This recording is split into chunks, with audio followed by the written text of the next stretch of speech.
будь-які заяви та дії Російської Федерації. Так само, як і ми залишаємось спокійними і впевненими у собі. За це я хочу подякувати всім вам, наші громадяни. Ви вкотре доводите, українці розумна і мудра нація. І попри все зберігає холодну голову, реагує спокійно, виважено, по-дорослому.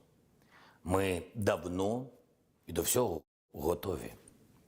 Але причин для вашої безсонної ночі немає. Сьогодні ввечері ми провели засідання Ради національної безпеки і оборони України.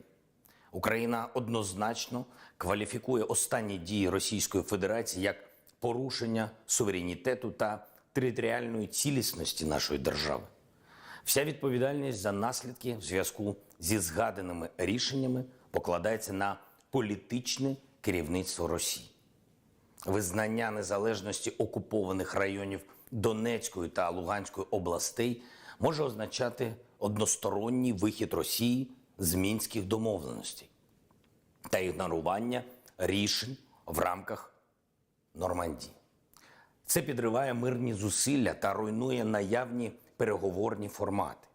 Сьогоднішнім та завтрашніми можливими рішеннями Росія легалізує свої війська, які фактично перебували в окупованих районах Донбасу з 2014 року. Країна, яка 8 років підтримує війну, не може підтримувати мир. Також ініційовано екстрене скликання саміту Нормандської четвірки. Від наших партнерів ми очікуємо чітких і дієвих кроків підтримки. Дуже важливо побачити зараз, хто наш справжній друг і партнер, а хто продовжить лякати Російську Федерацію словами. Ми віддані політико-дипломатичному врегулюванню і не піддаємось на будь-які провокації.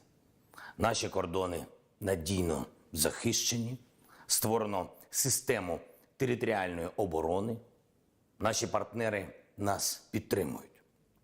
Відповідно до статті 51 Статуту ООН, Україна залишає за собою право на індивідуальну і колективну самооборону. Ми добре розрізняємо провокації та наступ військ-агресора. За нами правда. І правду ми ніколи не будемо приховувати від вас. Як тільки ми побачимо зміну ситуації, як тільки ми побачимо зростання ризиків, ви будете про все це знати.